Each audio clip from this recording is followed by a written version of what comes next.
नमस्कार, फिनिक्स एज्युकेअरमध्ये तुमचं स्वागत आहे. 10वी महाराष्ट्र बोर्ड भूगोलचा तिसरा धडा, प्राकृतिक रचना व जनप्रणाली या धड्याचा हा भाग आपण बघत आहोत. तिसरा भाग बघत आहोत. या भागामध्ये आपण भारताची जलप्रणाली याबद्दल शिकणार आहोत. पहिल्या भागामध्ये आपण भारताचा जो प्राकृतिक रचना आहे ते बघितलं. दुसऱ्या भागामध्ये ब्राझीलची प्राकृतिक रचना बघितली. तिसऱ्या भागामध्ये आपण भारताची जलप्रणाली बघणार आहोत. ठीक आहे. उगम क्षेत्रानुसार भारतातील नद्यांचे हिमालयातील नद्या व द्वीपकल्पातील नद्या असे वर्गीकरण केले जाते. हा जर नकाशा तुम्ही भारताचा बघितला तर आपण दोन भागामध्ये नद्यांचं विभाजन करू शकतो. ज्या नद्यांचा उगम होतो, हिमालय पर्वत, इकडे हिमालय पर्वत आहे तुम्हाला माहीत असेल. ज्या नद्यांचा उगम हिमालय पर्वतातून होतो त्या नद्या आणि ज्या नद्यांचा उगम या द्वीपकल्पातून होतो त्या नद्या, अशा दोन प्रकारच्या नद्या आपल्या देशामध्ये आपण विभाजन करू शकतो. आता उदाहरण बघा, गंगा नदी आहे, त्यानंतर सिंधू नदी आहे, त्यानंतर इकडे ब्रह्मपुत्रा नदी आहे, त्यानंतर ही सतलज नदी, झेलम नदी, शोक नदी, सिंधू नदी, ह्या नद्या सर्व हिमालयातून येतात. म्हणजे ह्या हिमालयातील नद्या आहेत. त्यानंतर ह्या नद्या तुम्ही बघत असाल, गोदावरी, कृष्णा, तापी, नर्मदा, महानदी, या सर्व ह्या द्वीपकल्पातून येतात. मग त्या द्वीपकल्पीय नद्या आहेत. मग ह्या दोन ज्या प्रकारच्या नद्या आहेत त्या नद्यांची आपण विशेषता बघूया की काय फरक आहे या दोन नद्यांमध्ये. ठीक आहे. तर तुम्हाला समजलं असेल की दोन प्रकारच्या नद्या आहेत, एक तर हिमालयातील नद्या व द्वीपकल्पावरील नद्या असे वर्गीकरण केले जाते. हिमालयातील नद्या तुम्हाला माहीत असेल, हिमालयातील नद्या जेव्हा पाऊस असतो तर त्या नद्यांमध्ये पाणी असणारच. ठीक आहे. आणि जेव्हा उन्हाळा असतो, तुम्ही आपल्या गावांमधल्या नद्या, महाराष्ट्रामधल्या बऱ्याचशा नद्या बघत असाल तुम्ही की पावसामध्ये खूप सारं पाणी असतं त्यामध्ये, पण जेव्हा उन्हाळा येतो तेव्हा पाणी खूपच कमी असतं. काही नद्यांमध्ये पाणी आटून जातं, पाणीच नसतं. पण हिमालयामध्ये असं नसतं. हिमालयामध्ये जेव्हा पाऊस असणार तर तेव्हा पाणी असणारच. पण जेव्हा पाऊस नसतो, जेव्हा उन्हाळा असतो, तेव्हा काय होतं की हिमालयातील जो बर्फ आहे तो वितळतो आणि बर्फ वितळल्यामुळे त्या नद्यांमध्ये पाणी असतं. मग हिमालयातील नद्यांमध्ये 12 महिने पाणी असतं. ठीक आहे. हिमालयातील बहुतेक प्रमुख नद्या विविध हिमनद्यांतून उगम पावतात. त्यामुळे उन्हाळ्यातील त्यामधून मोठा विसर्ग होतो. उन्हाळ्यामध्ये काय होतं, हिमसागर आहेत किंवा ते बर्फ आहे तो वितळल्यामुळे पाणी येतं आणि त्या नद्यांमध्ये मिळतं. ठीक आहे. पावसाळ्यात त्यांना पूर येतो. या 12 वाहणाऱ्या नद्या आहेत. 12 महिने पाणी असतं त्या नद्यांमध्ये, हिमालयातील नद्यांमध्ये. द्वीपकल्पातील नद्या त्यामध्ये तसं नसतं. त्यामध्ये जेव्हा पाणी असेल, जेव्हा पाऊस असेल तेवढाच पाणी असणार. काही ज्या मोठ्या नद्या आहेत, काही अपवाद असतात. काही ज्या मोठ्या नद्या आहेत जसं नर्मदा, तापी, त्यानंतर गोदावरी, कृष्णा, ह्या नद्यांमध्ये 12 महिने पाणी असणार. पण ज्या छोट्या छोट्या नद्या आहेत त्यामध्ये पावसामध्ये पाणी असतं, उन्हाळ्यामध्ये पाणी खूपच कमी असतं, काही नद्यांमध्ये पाणीच नसतं. या गटात सिंधू नद्या, आता आपण बघतोय हिमालयातील नद्या, त्या गटात सिंधू व तिच्या उपनद्या. आता इकडे तुम्ही बघत असाल सिंधू नदी आहे. ही सिंधू ही मुख्य नदी आहे, तुम्हाला दिसत असेल. ही पाकिस्तानमध्ये पण जाते, इकडून सुरू होते. ठीक आहे. इकडून जाते, भारतामध्ये येते. हे आहे चीन, इकडे तिबेत आहे. तिबेतमधून सुरू होते आणि नंतर ही भारतामध्ये येते, काश्मीरमध्ये येते. त्यानंतर ही काश्मीरमधून बाहेर जाते, पाकिस्तानमध्ये जाते आणि पाकिस्तान नंतर इकडे जाऊन अरबी समुद्राला मिळते. त्याच्या आजूबाजूला तुम्ही बऱ्याच नद्या बघत असाल, जसं शोक नदी आहे, त्यानंतर ही झेलम नदी आहे, रावी नदी आहे, सतलज नदी आहे, चिनाब नदी आहे, घागर नदी आहे. या सगळ्या नद्या, या घागर नदी नाही, सॉरी, सतलज नदी, बियास नदी, या सगळ्या नद्या या सिंधू नदीच्या उपनद्या आहेत. उपनद्यामध्ये म्हणजे काय की ही मुख्य नदी आहे आणि ह्या मुख्य नदीमध्ये या जाऊन मिळतात. तुम्ही इकडे बघत असाल, या जाऊन मिळतात. ठीक आहे. मग ही जी मुख्य नदी आहे आणि ह्या बाकीच्या नद्या ज्या मुख्य नदीमध्ये जाऊन मिळतात त्या नद्यांना बोलतात उपनद्या. तुम्ही हा जो बाण बघत असाल, बाण म्हणजे काय, या नद्यांचा प्रवाह या ठिकाणी आहे. म्हणजे सुरुवात होते इकडून, मग त्या नद्या भारतामध्ये येतात आणि इकडे जातात. ठीक आहे, पाकिस्तानमध्ये जातात. या नदीचा बाण तुम्ही बघू शकता, इकडे आहे. म्हणजे ही नदी या दिशेने जाते. ठीक आहे. या नद्या बघा तुम्ही, या नद्याच्या गंगाच्या उपनद्या आहेत, त्यांचा प्रवाह बघा तुम्ही वरती दिसतोय, उत्तरेकडे दिसतोय. म्हणजे या इकडून सुरू होते आणि चंबल नदी जाऊन गंगेला मिळते, यमुनेला मिळते, पुढे जाऊन यमुना गंगेला मिळते. ठीक आहे. तसंच इकडे तुम्ही बघू शकता, यमुना नदी इकडे वाहते. या ज्या वरच्या नद्या त्या खाली येतात, इकडे दक्षिणेकडे येतात आणि गंगामध्ये येतात. ठीक आहे. ह्या आपण बघितल्या सिंधू नदी आणि सिंधू नदीच्या उपनद्या. तसेच ही जी गंगा नदी आहे मुख्य नदी, आणि गंगा नदीच्या बाकी ज्या उपनद्या आहेत, यमुना, चंबल, सिंध, बेटवा, केन, या ज्या नद्या आहेत, केन, बेटवा, चंबल, या नद्या द्वीपकल्पाच्या नद्या आहेत. द्वीपकल्पामधूनच येतात, पण त्या गंगेमध्ये जाऊन मिळतात. ठीक आहे. या गंगा ही मुख्य नदी आहे. त्यानंतर ही गडक, कोसी, तिस्ता, या सर्व नद्या गंगेला मिळतात. म्हणजे ह्या गंगेच्या उपनद्या आहेत. मग हे सिंधू नद्याच्या आपण उपनद्या बघितल्या, हे लक्षात ठेवा. रावी, सतलज, बियास, घागर, रावी, सतलज, बियास, चिनाब, झेलम या उपनद्या आहेत. त्यानंतर गंगाच्या उपनद्या ह्या सर्व तुम्हाला मी सांगितल्या. ठीक आहे, लक्षात ठेवा. हा नकाशा जर तुम्ही शिकलात तर तुम्हाला काही प्रश्न उत्तरं पाठ करायची पण गरज नाही. या नकाशावरूनच तुम्ही सगळे उत्तरं लिहू शकता. त्यानंतर आपण बघूया की दोन समूह बघितले. सिंधूच्या उपनद्या जसं की झेलम, चिनाब, रावी, बियास. पश्चिम हिमालयात म्हणजे जम्मू व काश्मीर या लडाखमधून वाहतात. या एकमेकांना बऱ्याचशा समांतर आहेत. या तुम्ही नद्या बघितल्या असाल की या लडाखचा भाग आहे, काश्मीरचा भाग आहे, या काश्मीरमध्ये वाहतात आणि या एकमेकाला समांतर आहेत. ही बघा वरती ही चिनाब नदी आहे, त्यानंतर रावी आहे, सतलज आहे. ठीक आहे, या एकमेकाला समांतर आहेत आणि पुढे जाऊन पाकिस्तानमध्ये या सिंधू नदीला मिळतात आणि सिंधू नदी पुढे जाते आणि अरबी समुद्राला मिळते. त्यानंतर आपण बघूया की सिंधूची एक प्रमुख उपनदी सतलज ही मानसरोवराजवळ उगम पावते व पश्चिम दिशेने वाहते. आता मानसरोवर कुठे आहे बघा, मानसरोवर आहे तिबेतमध्ये. इकडे आहे मानसरोवर जवळ हा राकस तलाव आहे. ही सिंधू नदी तुम्ही बघत, सिंधू नदी तर इकडे आहे, पण ही दुसरी जी नदी आहे सतलज, ही नदी तुम्ही बघत असाल की ही नदी उगम इकडे पावते पण ही पश्चिम दिशेने, या दिशेने भारतामध्ये येते. तशीच एक दुसरी मुख्य नदी आहे, ती म्हणजे सँगपो नदी पण मानसरोवर जवळच उगम पावते, पण ती इकडे येते, या दिशेने येते, पूर्व दिशेने येते आणि ही इकडे येऊन भारतामध्ये नंतर इकडून आतमध्ये येते. म्हणजे जवळच यांचं उगमस्थान आहे, पण एक नदी पश्चिम दिशेने वाहते, एक नदी पूर्व दिशेने वाहते. पश्चिम दिशेने वाहणारी नदी आहे सतलज नदी, पूर्व दिशेने वाहणारी नदी आहे सँगपो. ठीक आहे, हे लक्षात ठेवा तुम्ही की दोघांचा उगमच मानसरोवराजवळ आहे. सिंधूची एक प्रमुख नदी आपण बघितली, सतलज ही मानसरोवराजवळ येते. सतलज व तिच्या उपनद्यांमधील गाळांच्या संचयातून, गाळ म्हणजे काय बघा, जेव्हा नदी वाहते तर नदीबरोबर नदीच्या मध्ये पाणी असतं, पण पाण्याबरोबर बऱ्याच माती असते, खडक असतात, ते पण वाहत असतं. मग त्याचा जो संचय म्हणजे नदीच्या किनारी हे सगळं जमा होत राहतं, माती जमा होत राहते. मग त्याच्या संचयातून पंजाबमध्ये मैदान तयार झालेलं आहे. पंजाबचा जी भूमी आहे त्यामध्ये खूप सारे आपण उत्पादन घेऊ शकतो, खूप चांगली शेती करू शकतो. हे कशामुळे, कारण ह्या ज्या सगळ्या नद्या आहेत, सतलजच्या ज्या उपनद्या आहेत त्या सर्व पंजाबमधून वाहतात. मग पंजाबच्या आसपासची जी माती आहे ती खूप सुपीक आहे, कारण त्या नद्या काय करतात, आपला जो नदीमधून येणाऱ्या जी माती आहे ती तिकडे जमा करत जातात. सिंधू नदी पुढे पाकिस्तानात वाहत जाते व अरबी समुद्रात मिळते, हे आपण बघितलं नकाशामध्ये. तर गंगा नदी हिमालयातील गंगोत्री हिमनदीतून उगम पावते. तर लक्षात ठेवा, हा प्रश्न खूप महत्त्वाची लाईन आहे ही. गंगा नदी हिमालयातील गंगोत्री हिमनदीतून उगम पावते. एक मार्काचा प्रश्न देखील येऊ शकतो. गंगेचं उगमस्थान काय, गंगोत्री हिमनदी. हिमालय ओलांडून मैदानी प्रदेशात आल्यानंतर ती पूर्ववाहिनी बनते. पूर्ववाहिनी म्हणजे काय की ही पूर्व दिशेने वाहते. ही जी बघितली तुम्ही नदी ही पश्चिम वाहिनी आहे, ही पश्चिम दिशेने वाहते. सिंधू नदी ही पूर्ववाहिनी, इकडून अशी इकडे येते. गंगोत्री म्हणजे गंगाचं उगमस्थान, यमुनोत्री म्हणजे यमुनाचं उगमस्थान, यमुना नदीचं उगमस्थान. आणि ही गंगा नदी आणि यमुना नदी पुढे जाऊन इकडे मिळतात अलाहाबादला एकत्र मिळतात. गंगा नदीला यमुना नदी मिळते अलाहाबादला. ठीक आहे, लक्षात ठेवा हे. त्यानंतर इकडे बघतोय आपण की गंगा नदी हिमालयातून गंगोत्री हिमनदीतून उगम पावते. हिमालय ओलांडून मैदानी प्रदेशात आल्यानंतर ती पूर्ववाहिनी बनते. हिमालयात उगम पावणाऱ्या गंगेच्या अनेक उपनद्या देखील अशा मार्गाने वाहतात. यमुनोत्री येथे उगम पावणारी यमुना ही गंगेची एक प्रमुख उपनदी आहे, हे आपण बघितलं नकाशामध्ये. गंगेची एक मोठी उपनदी बृहत हिमालयाच्या उत्तर भागातून वाहते व हिमालय ओलांडून भारतातील हद्दीत प्रवेश करते.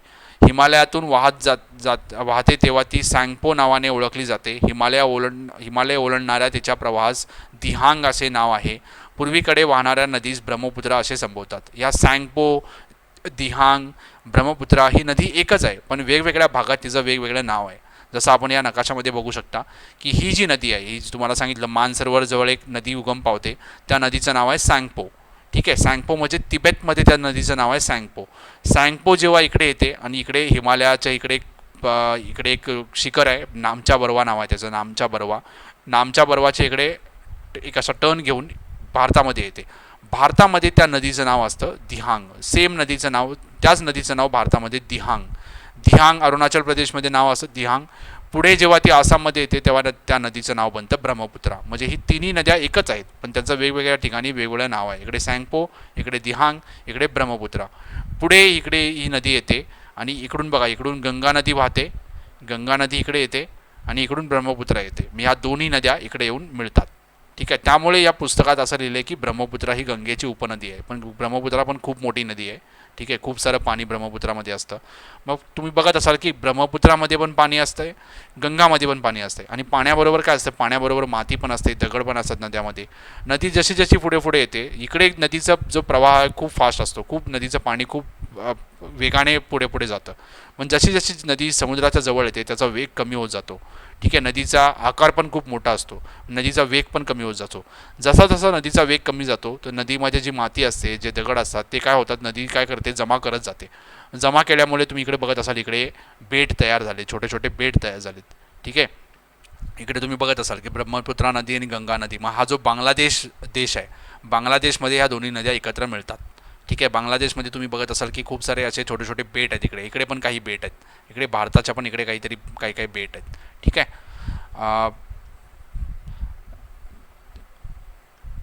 गंगेचे एक तुम्ही बघितली, ब्रह्मपुत्राबद्दल इकडे मी सांगितलं सर्व. ब्रह्मपुत्रा नदी बांगलादेशास गंगेस मिळते. तेथे पाणी आणि अवसाद, अवसाद म्हणजे काय, माती, जो माती असते, खडक असतात ते सगळे नदीमध्ये, यांचा मोठा विसर्ग होऊन विस्तीर्ण असा त्रिभुज प्रदेश निर्माण होतो. ते तुम्हाला मी सांगितलं, त्रिभुज प्रदेश इकडे नकाशामध्ये दाखवलेला आहे. हा जो त्रिभुज प्रदेश आहे, त्या त्रिभुज प्रदेशाचं नाव आहे सुंदरबन. ठीक आहे, सुंदरबन त्रिभुज प्रदेश. ब्रह्मपुत्रा नदी बांगलादेशच गंगेस मिळते. त्रिभुज प्रदेश निर्माण झाला आहे. द्वीपकल्पीय नद्यांपैकी सुद्धा काही नद्या गंगेच्या खोऱ्यात येऊन मिळतात. द्वीपकल्पापैकी कुठल्या नद्या ज्या गंगेच्या खोऱ्यात मिळतात त्या आहेत ह्या: चंबल, सिंध, बेटवा, केन. इकडे तुम्हाला माहीत असेल, इकडे जे पठार आहेत, बुंदेलखंड पठार, बागेलखंड पठार, या पठारामधूनच या नद्या जातात, पण ह्या जाऊन मिळतात गंगेला. ठीक आहे. ह्या ज्या नदी, ही जी नदी आहे, सॉरी, इकडे जे अमरकंटक दिलं आहे, अमरकंटक इथून एक नदीचा उगम होतो, त्या नदीचं नाव आहे नर्मदा. ही नर्मदा बघा, ही नर्मदा वरती नाही जात आहे, ही नर्मदा इकडे जाते पश्चिमेकडे, ही जाते अरबी समुद्राकडे. पण ही जी नदी आहे, केन, बेटवा, सिंध, चंबल, या सर्व उत्तरेकडे जातात, आणि ह्या जाऊन पहिले यमुनाला मिळतात, यमुना पुढे जाऊन गंगेला मिळते. ठीक आहे. दामोदर नदी बघा, हुगळी नदी बघा, खाली येते इकडे दक्षिणेकडे येते, आणि ही जाऊन परत इकडे कलकत्तेमधून जाते आणि बंगालच्या उपसागराला जाऊन मिळते. हां, ते आपण बघितलं. आता हे सगळं केन बेटवा आहे तुम्हाला मी दाखवलं, सोन नदी पण दाखवली. ह्या ज्या द्वीपकल्पातून उगम होतो आणि ह्या जाऊन गंगेला मिळतात, गंगेच्या उपनद्या आहेत त्या.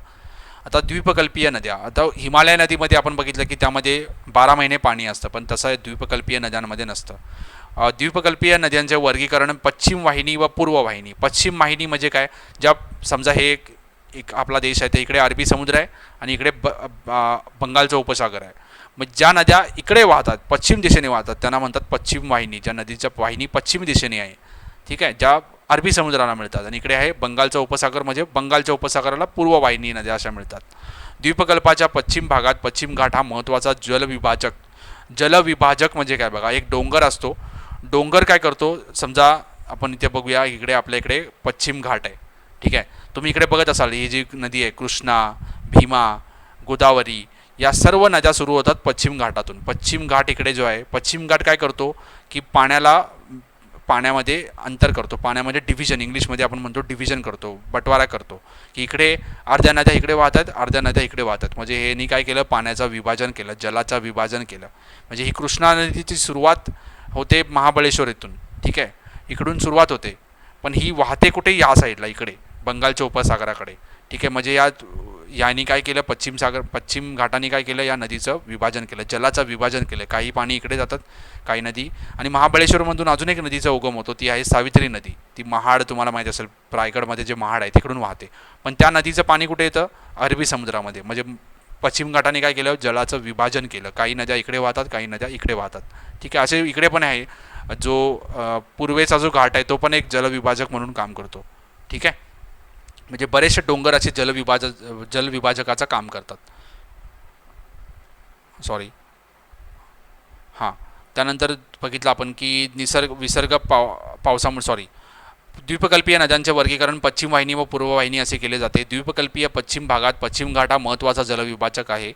द्वीपकल्पीय नद्यांतील विसर्ग म्हणजे काय, पाणी, त्याबद्दल बरोबर जी माती आहे, ते सगळं हा पावसावर अवलंबून असतो. विसर्ग म्हणजे, सॉरी, पाणी जास्त कधी असणार नदीमध्ये, जेव्हा पाऊस असतो जास्त. कारण हिमालयाच्या नदीमध्ये तुम्ही बघितलं असाल की बर्फ जेव्हा वितळतो तेव्हा पण पाणी मिळतो त्या नदीना.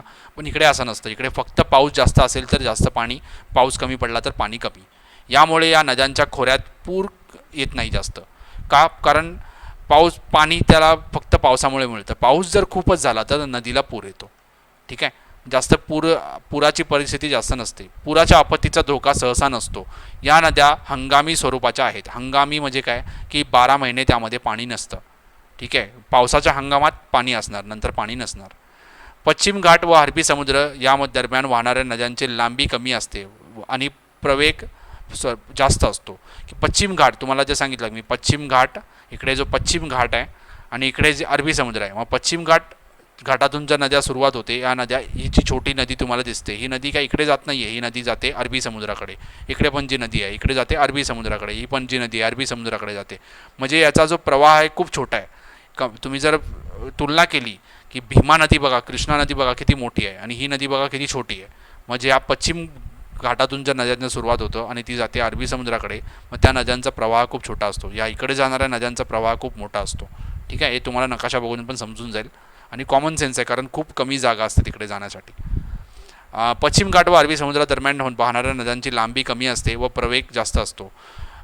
केरळ, कर्नाटक, महाराष्ट्र व दक्षिण गुजरातमध्ये किनारी प्रदेशातील नद्यांचा गुणधर्म सर्वसाधारणपणे सारखेच आहे. कारण सर्व ठिकाणी तुम्ही बघितलं असेल, केरळमध्ये पण, कर्नाटकमध्ये पण, महाराष्ट्रामध्ये पण आणि गुजरातच्या काही भागात पण पश्चिम घाट आहे. पश्चिम घाटातून इकडे ज्या अरबी समुद्राकडे जाणाऱ्या नद्या आहेत, त्या नद्यांचा गुणधर्म सर्वसाधारण सारखाच आहे. कारण त्यामध्ये जास्त टाईम नसतो नदीला. पटकनच ती जाऊन थोडा 15-20 किलोमीटर किंवा 20-25 किलोमीटरनंतर डायरेक्ट ती समुद्राला मिळते. मग त्यामध्ये जास्त ते पाणी नेऊ शकत नाही आणि पाण्याचा फ्लो पण खूप फास्ट असतो. पाणी खूप फास्ट वाहतं.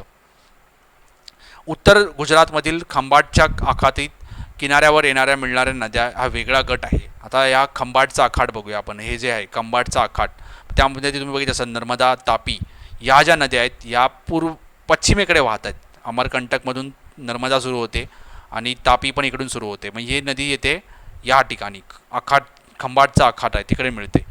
तुम्हाला हे माहीत असेल, तुम्ही 9वीमध्ये पण शिकला असाल की इकडे तुम्ही बघत असाल की इकडे जे पठार आहे तिकडे पठार, ठीक आहे, पठारामध्ये जी गॅप आहे, पठारामध्ये जी भेग आहे, त्या भेगांमधून नद्या वाहतात. ठीक आहे. या ज्या नद्या आहेत दोन, नर्मदा आणि तापी, मग ह्या तुम्ही बघत असाल गुजरातमधून वाहणाऱ्या नद्या आहेत. तापी, नर्मदा, माही व साबरमती या नद्यांचा समावेश होतो.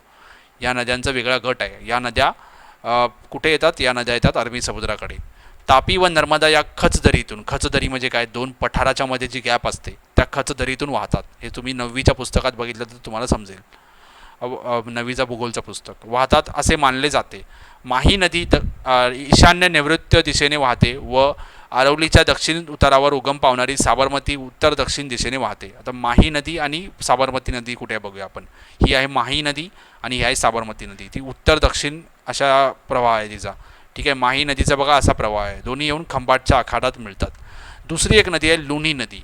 लुनी नदी बघा तुम्ही, इकडे समुद्रास मिळत नाही आहे, पुढे इकडे कच्छ आहे, कच्छमध्ये जाऊन मिळते. ठीक आहे. पुढे जाऊन ही समुद्रात कधी कधी मिळते, कधी कधी इकडे संपून जाते कच्छमध्ये. इकडे जाऊन समुद्रात, इकडे पाकिस्तान आहे. ठीक आहे.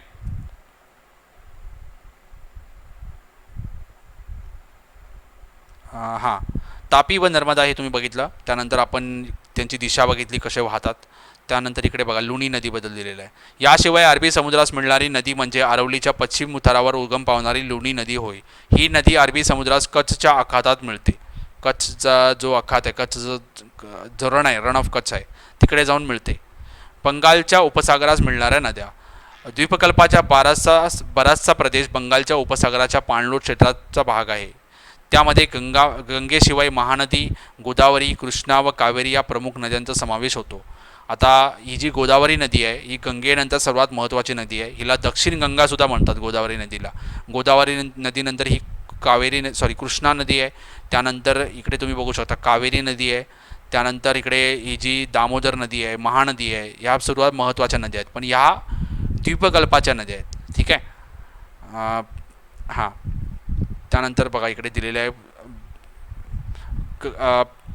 हां, गोदावरी, कृष्णा व कावेरी या तिन्ही नद्यांचा उगम पश्चिम घाटाच्या पूर्व उतारावर होतो. हे तुम्हाला मी मगाशी दाखवलं की गोदावरी नदी चा उगम नाशिकमधून होतो. नाशिकमध्ये जो त्र्यंबकेश्वर आहे तिकडून होतो. कृष्णा नदीचा महाबळेश्वरमधून होतो. कावेरी नदीचा केरळमधून होतो. या तिन्ही नद्यांचा उगम पश्चिम घाटाच्या पूर्व उतारावर होतो. गोदावरी ही पाणलोट क्षेत्राच्या दृष्टीने भारताच्या दुसऱ्या क्रमांकाची नदी आहे. गंगा पहिली, त्यानंतर गोदावरी, म्हणून गोदावरीचं खूप महत्त्व आहे. गोदावरी दुसरी मोठी नदी आहे पाणलोट क्षेत्राच्या दृष्टीने. कृष्णा नदीचे खोरे गोदावरीच्या दक्षिणेस आहे. भीमा व तुंगभद्रा या कृष्णा नदीच्या प्रमुख उपनद्या आहेत. हे आता आपण बघूया कृष्णा नदी कुठे आहे. ही आहे कृष्णा नदी. कृष्णा नदीची उपनदी आहे ही तुंगभद्रा आणि भीमा. ठीक आहे. त्यानंतर गोदावरी इकडे बघा तुम्ही, गोदावरी आहे. गोदावरीची एक उपनदी आहे ती आहे प्राणहिता. ती उत्तर दक्षिण अशी वाहते. प्राणहिता ही गोदावरीची उपनदी आहे. त्यानंतर इंद्रावती, शबरी, ठीक आहे, या महत्त्वाच्या नद्या आहेत. त्यानंतर इकडे बघा तुम्ही कावेरी नदी. इकडे पश्चिम घाट आहे. पश्चिम घाटचा जो पूर्व उतार आहे इकडून या नद्यांची सुरुवात होते. कावेरी नदीचा, त्यानंतर कृष्णा नदीचा, गोदावरी नदीचा. ठीक आहे. कृष्णा नदीचे खोरे गोदावरीच्या दक्षिणेस आहे. भीमा व तुंगभद्रा या कृष्णा नदीच्या प्रमुख उपनद्या आहेत. कावेरी नदी कर्नाटक व तामिळनाडू या राज्यातून वाहते. या नदीचे फार पूर्वीपासून जलसिंचनासाठी उपयोग केला जातो. आता आपण बघूया कसा उपयोग केला जातो. इकडे दिलेला आहे. चोला जेव्हा साम्राज्य होतं, चोला राजांनी इसवी सनाच्या दुसऱ्या शतकात कावेरी नदीवर तिरुचिरापल्ली इकडे धरण बांधलं होतं. ते धरण अजूनही देखील आहे आणि त्याच्या धरणाचे जे कालवा आहे त्याचा अजून देखील वापर केला जातो जलसिंचनासाठी. म्हणजे याचा अर्थ काय की आपल्या ज्या नद्या आहेत त्याचा खूप पूर्वी पण फायदा घेतला जायचा. त्याच्यावरती धरण बांधलं जायचं. त्यावरती त्याचा जो कालवा आहे त्याचा पाण्याचा वापर केला जायचा. ठीक आहे. हा आहे तिसरा भाग. चौथा भाग देखील मी अपलोड करायचा प्रयत्न करेन. त्यामध्ये आपण ब्राझीलची जनप्रणाली आहे त्याबद्दल शिकूया. मला आशा आहे की तुम्हाला हा व्हिडिओ आवडला असेल. जर व्हिडिओ आवडला असेल तर चॅनलला सबस्क्राईब करा आणि तुमच्या मित्रांना पण व्हिडिओ शेअर करा. व्हिडिओ बघितल्याबद्दल धन्यवाद.